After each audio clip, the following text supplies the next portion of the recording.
Lo dijo en la primera hora. Muy bien, 8 de la mañana con 10 minutos. Seguimos en nuestro espacio de noticias a primera hora a través de Armónica FM y las plataformas digitales de Primera Plana. Escuchábamos hace minutos un extracto de lo que le dijo esta mañana al colega y amigo Milton Pérez de Teleamazonas, el secretario de Comunicación de la Presidencia de la República. Escuchemos otro extracto. Dice Roberto Izurrieta, está en juego que Ecuador, por estas acciones de sabotaje, tome una decisión histórica. Vamos con el video, un extracto de Roberto Izurrieta.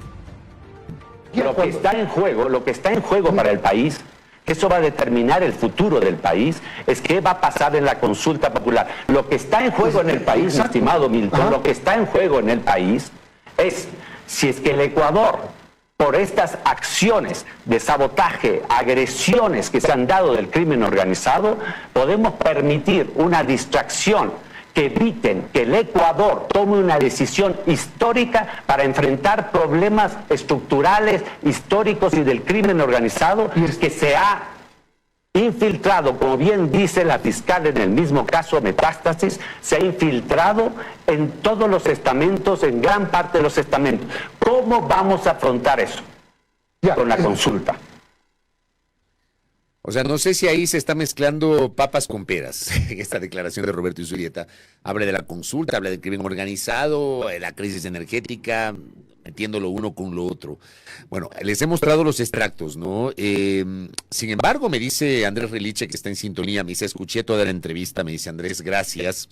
Izurrieta dice, el secretario de Comunicación, fue muy cauto en acusar de un delito a la ministra Robo. A mi criterio, dice mi colega, matizó la gravedad que escuchamos previamente y dijo que desde el lunes Noboa ya no habló con la ministra de Energía, Andrea Robo. El fin de semana tuvimos una situación de cortes de energía. Y un dato adicional, lo que les decía. Revisen el texto del decreto ejecutivo. Créanme, yo no salgo de mi asombro. Póngame el texto del decreto ejecutivo, vean. No salgo de mi asombro. No es meme, no es chiste, está en la página web de la presidencia.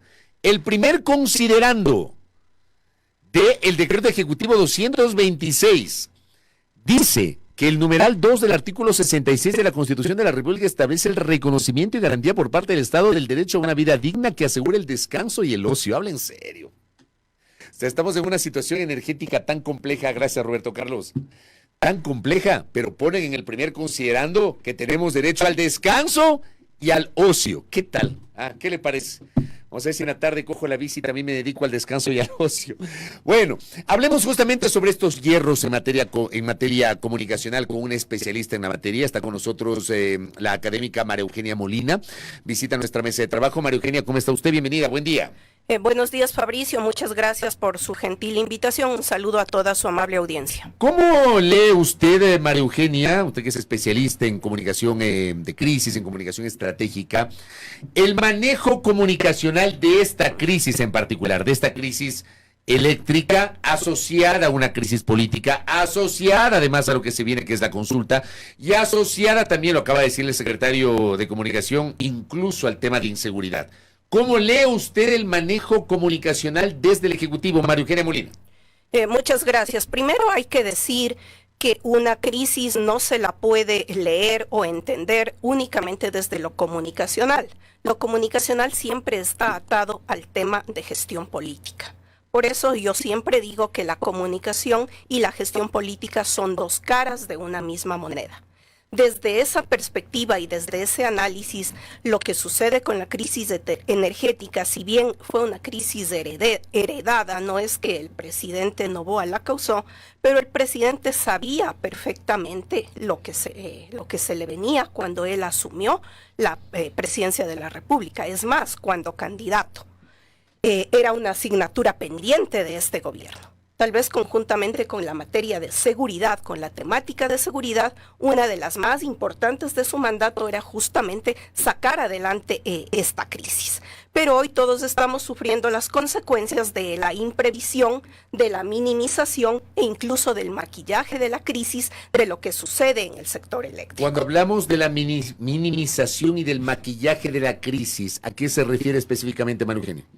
Me refiero a que en días anteriores se dieron otro tipo de versiones, que las cosas no estaban del todo mal, que no iba a haber apagones. Incluso el señor presidente de la República salió en una declaración, entiendo, dentro de un evento y dijo que a él no le van a venir a cuentear, que él no va a dar paso a 5 horas de corte de energía en Guayaquil, que eso no puede ser posible y que él decía que en esta semana no va a haber crisis, no va a haber corte, no va a haber cortes de luz, pero finalmente cuando asume el señor Luque Núquez el ministerio en calidad de ministro encargado, saca un nuevo comunicado indicando que esto es insostenible y que nos vamos incluso con más horas. Por último, tenemos este feriado energético, este feriado eléctrico, no sé exactamente cómo mencionarlo, en donde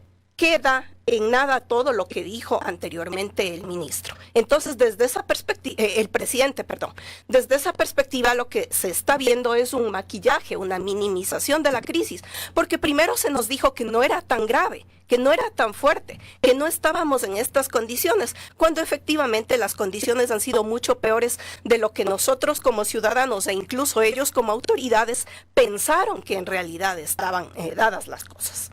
Ahora, todo esto, le pregunto a María Eugenia, podría abonar en el imaginario del común de los ciudadanos y ciudadanas, contribuir a una pérdida paulatina de la credibilidad del presidente de la República, que ya le pasó a Guillermo Lasso en su momento, ya le pasó también a Lenín Moreno, es decir, a los 2 últimos presidentes. Yo decía en las últimas horas que hay que mirarse al espejo, por ejemplo, de lo que ocurrió con el caso de Guillermo Lasso. Voy un poquito más atrás, en el tema de Moreno. Tal vez en el tema de Moreno, uno de los casos más emblemáticos fue la crisis de seguridad tras el secuestro y posterior asesinato de los colegas de Diario del Comercio, que fue comunicacionalmente muy mal manejada por el gobierno de Moreno. Incluso con esa declaración insólita donde le daba 24 horas a alias Guacho para que entregue a los colegas, cuando se supone, se entiende, al menos eso se asume, de que el gobierno ya sabía el desenlace fatal de los colegas. En el caso de Lasso, por ejemplo, él en un primer momento, cuando se desata lo de Pandora Papers, él decía el que no, nada debe, nada teme. Voy a ir a la Asamblea Nacional. A renglón seguido, Lasso decidió no ir a la Asamblea, ni a la Comisión de Garantías Constitucionales, ni al Pleno de la Asamblea Nacional. Luego tenemos el caso de Luque Lecaro, tenemos el caso de la reforma laboral, etcétera. O sea, tenemos tantas cosas que fueron contribuyendo a la pérdida paulatina de la calificación de credibilidad positiva que tenía Guillermo Lasso. Y hoy a Noboa le podría pasar lo mismo, porque Noboa inicialmente hace anuncios, por ejemplo el más reciente, que el tema eléctrico, y a la vuelta de la esquina se mantienen los racionamientos. Lo mismo ha pasado con el tema eléctrico y con otro tipo de situaciones. ¿Cómo está manejándose desde su punto de vista la imagen del presidente y la credibilidad con estas situaciones cuando está a puertas de cumplir 5 meses en el poder, María Eugenia Molina? Sí, efectivamente, cada una de estas acciones que usted ha nombrado, todo lo que hemos visto los ecuatorianos cuando, por ejemplo, existe un tema de seguridad fuerte como temas en las cárceles, crisis carcelaria, asesinatos. Recordemos lo que sucedió hace unos meses en el Guasmo Sur, en donde una familia fue prácticamente acribillada. Murieron los 4 niños y la madre, el padre se salvó de milagro y el gobierno se demoró eternidades en comunicación de crisis para poder hacer un pronunciamiento que fue únicamente un comunicado lleno de lugares comunes. Por cierto, muy parecido a los que sabía hacer en el tiempo de Guillermo Lasso, o cuando fue asesinada la alcaldesa Brigitte García conjuntamente con su director de comunicación. La alcaldesa de San Vicente. De San Vicente, conjuntamente con su director de comunicación.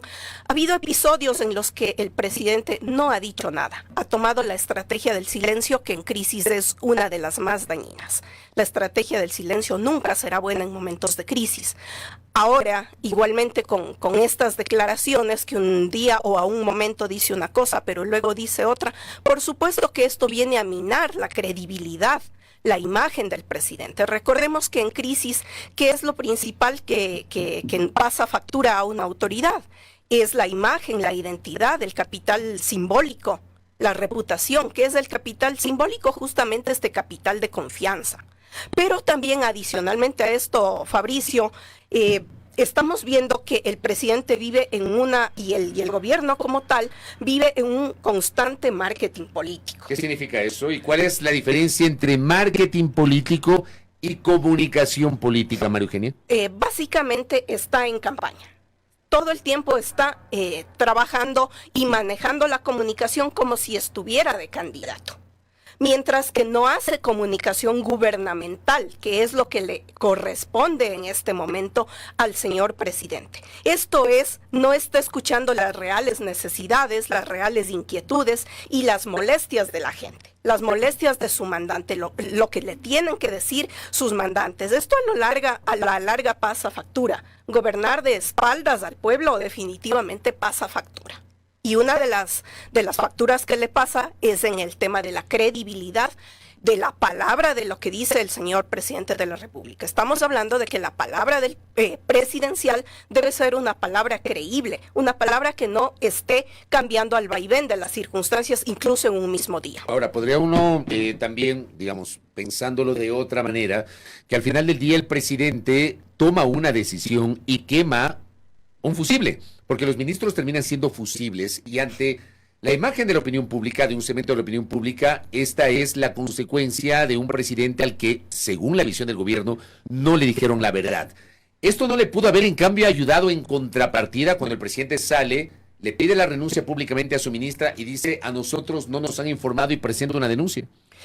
Bueno, ahí son las autoridades correspondientes quienes tendrán que decir si efectivamente luego de las investigaciones esta denuncia es real o no, tiene asidero o no, pero ahí igual a mí me queda la duda, como me imagino les queda al resto de ecuatorianos. La ministra, si bien los ministros son fusibles, la ministra es una persona, se entiende, de confianza del presidente. Fue el presidente el que le puso. El equipo cercano al presidente es el presidente quien lo escogió. Claro, el presidente nombra a los ministros, no es que alguien le da nombrando al presidente, es el presidente el que nombra a los ministros de Estado. Eso por un lado. Por otro lado, estamos hablando de una crisis grave como es la crisis del sector eléctrico, del sector energético. Más allá del trabajo de la ministra, a la que entiendo debería tenerle plena confianza porque es una persona designada por él, el presidente tampoco puede soltar los grandes temas de la agenda nacional, los grandes temas que nos atañen a todos como ecuatorianos. Finalmente, él como primer mandatario debe estar al frente de todos esos temas. Y si en realidad las denuncias que han hecho y que ya están, entiendo, en fiscalía, resulta que son ciertas, bueno, es algo terrible. Pero eso habrá que comprobarlo. Y más allá de eso, a mí sí me preocupó ayer en el comunicado del presidente de la República cuando él decía: ahora voy a estar yo al frente del tema. En una crisis, créame, Fabricio, que siempre la máxima autoridad, sea de una institución, de una organización, de un cantón, de una universidad, de una ciudad, de una provincia, en este caso del país, siempre debe estar al frente. Tanto para saber cómo están las cosas, cuanto para hacer vocería. En momentos de crisis, la vocería principal debe ser la vocería hecha por la máxima autoridad, por el máximo personero de la institución, en este caso, hablando de la República, del presidente de la República del Ecuador. Ahí es inevitable, por ejemplo, cuando usted dice lo que está señalando, es inevitable recordar cómo en su momento el hoy fallecido expresidente de Chile, Sebastián Piñera, manejó la crisis de los mineros en ese país. El propio Sebastián Piñera lideró la vocería y permanentemente él hizo presencia in situ y él hablaba con los medios y daba los reportes permanentemente. No delegó a otra persona, sino que era el presidente el que estaba presente ahí. Ese es un ejemplo que puede extrapolarse a lo que usted está señalando. Sí, ese es un buen ejemplo de cómo se maneja una crisis desde la vocería de una alta autoridad. Hay una máxima que nosotros los estrategas de crisis utilizamos siempre y decimos: a mayor crisis, mayor deberá ser el rango de la autoridad que está al frente de esta crisis. Lo que usted manifiesta de lo de Chile es un ejemplo clarísimo. Piñera siempre estuvo ahí tanto para los mineros que estaban atrapados como para sus familiares, para el pueblo de Chile, para la prensa nacional e internacional. De esa manera es como se debe hacer vocería en tiempos de crisis. Entonces decir: ahora voy a ponerme al frente, ahora voy a armar, se va a poner a funcionar el comité de crisis, a mí sí me deja un mal sabor de boca, porque el comité de crisis, tomando en cuenta que ya heredó un gobierno con una crisis energética tan fuerte, debió haber estado siempre permanentemente en consonancia esta vocería, lo que él estaba haciendo el seguimiento, y sobre todo el comité de crisis, que debía estar funcionando de modo permanente. Un comité de crisis, para que una crisis sea bien gestionada, no puede estar armándose y desarmándose, haciéndose y deshaciéndose de acuerdo a la oportunidad del momento. Un comité de crisis debe estar permanentemente en funcionamiento cuando hablamos de una crisis tan grave como en este caso es la del sector eléctrico o la de seguridad. La también académica Carolina Ávila Nieto posteaba hoy en la mañana, hace rato, menos de media hora, posteaba lo siguiente, que lo voy a compartir en este diálogo con María Eugenia Molina. ¿Por qué la teoría del sabotaje? Pregunta Carolina Ávila Nieto, ¿por qué es útil en la proximidad electoral? Ante fracasos gubernamentales, los primeros fusibles son los ministros, no es suficiente. El relato del sabotaje es funcional para distraer al electorado frente al engaño del no más apagones.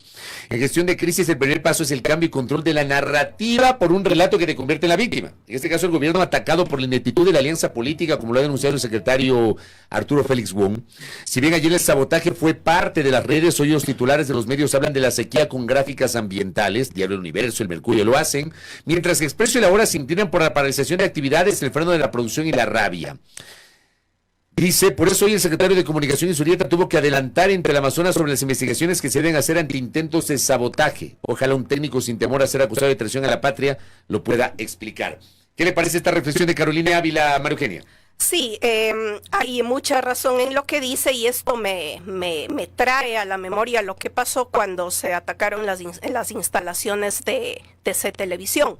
Usted y la amable audiencia recordarán que días después el señor presidente de la República salió con un mensaje en donde, entre otras cosas, manifestaba que esta situación, esta entrada con armamento y demás cosas que sucedieron en el canal fue con el ánimo de hacer caer su gobierno. Eso fue lo que dijo, pero luego de eso no pasó nada. Simplemente lanzó. Nosotros nos quedamos estupefactos. Yo me acuerdo que incluso hice un análisis con mis estudiantes en la universidad respecto a esta recepción de mensajes, a este análisis del mensaje del presidente, pero quedó ahí. Yo pienso y considero que cuando hay este tipo de situaciones, hay este tipo de declaraciones, ahí sí, ¿no? Me voy a tomar el lugar común que dice ir hasta las últimas consecuencias. Eso es lo que se debe hacer para claridad de la ciudadanía, para tranquilidad de las autoridades y para saber exactamente qué mismo fue lo que pasó. Correcto, María Eugenia Molina, gracias por el tiempo, muy gentil. Muchas gracias a usted, buenos días. Gracias a María Eugenia Molina, que ha estado con nosotros. Ella es especialista en comunicación de crisis aquí en A Primera Hora, 8:28. Primera Plana, todas las noticias, todas las voces.